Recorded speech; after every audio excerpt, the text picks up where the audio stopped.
ইরানের মধ্যাঞ্চলের কাশান শহরের একখান রেল সেতুত ইসরায়েলি হামলা 2 জন নিহত হই বলে জানাই মেহের নিউজ এজেন্সি। বার্তা সংস্থায় জানাই ইয়াহিয়া আবাদ রেল সেতুত এই হামলা চালানো হই। ইসফাহান প্রদেশের উপগভর্নরের বরাতত হই হামলা 2 জন নিহত হই। ইয়ার আগে ইরানের সাধারণ নাগরিকসকলরে ট্রেন ব্যবহার নগরীবার লাই নির্দেশ দিল ইসরায়েলি ডিফেন্স ফোর্স। বিশ্লেষকসকলের মতে এই সতর্কতা দেশখানোর বেসামরিক অবকাঠামোর উদ্দি বড় ধরনের হামলার পূর্বাভাস আছিল। সামাজিক যোগাযোগ মাধ্যম এক্সত ফরাসি ভাষায় প্রকাশিত এক বার্তাত ইসরায়েলি সামরিক বাহিনী জানাই নিরাপত্তার স্বার্থে রাত 9টা পর্যন্ত সারা দেশত ট্রেন ভবনতুন বিরত থাকিবেলাই বলই। ট্রেনত অবস্থান করা বা রেল লাইনের আশেপাশে থাকা জীবনের লাইও ঝুঁকিপূর্ণ বলে সতর্ক করা হইল। এই নির্দেশনা এক সময় দিয়ে ওই যেতে ডোনাল্ড ট্রাম্প হরমুজ প্রণালী খুলি দিবেলাই ইরানের সময় বাঁধি দি এবং সময়সীমার শেষ মুহূর্ত ঘনিয়ে আসছি। ট্রাম্প হুমকি দিয়ে হই নির্ধারিত সময়ের মধ্যে যদি হরমুজ প্রণালী খুলি ন দেয় তবে ইরানের সেতু ও বিদ্যুৎ কেন্দ্র হামলা চালানো হইব।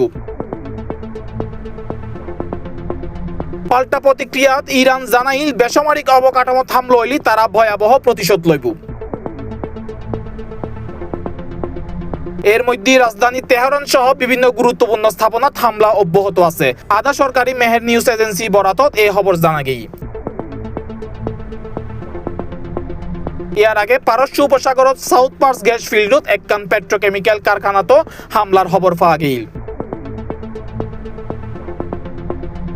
ইরানের স্বাস্থ্য মন্ত্রণালয়ের তথ্য অনুযায়ী যুদ্ধ শুরুর পরতো এ পর্যন্ত ইসরায়েল ও যুক্তরাষ্ট্রের হামলাত অন্তত 2076 জন নিহত হই। হরমুজ প্রণালী লইনে আজ ইউনাইটেড নেশন সিকিউরিটি কাউন্সিলত একখান প্রস্তাবত ভোটে বের হতা আছিল। তবে শক্তি প্রয়োগ করিয়ে প্রণালী খুলি দিবের বিষয়েও খসড়াতন বাদ দেওয়া হই। রাশিয়া ও চাইনা সম্ভাব্য ভেটোর আশঙ্কাত এই ভোট ফিসে দিয়া হই। বিশ্লেষকসকলের মতে পরিস্থিতি ক্রমে জটিলর হরমুজ প্রণালী বন্ধ থাকিবার কারণে বিশ্ববাজারত তেলের দাম বাড়ি যার ফলে বহু দেশত অর্থনৈতিক চাপ তৈরি হই।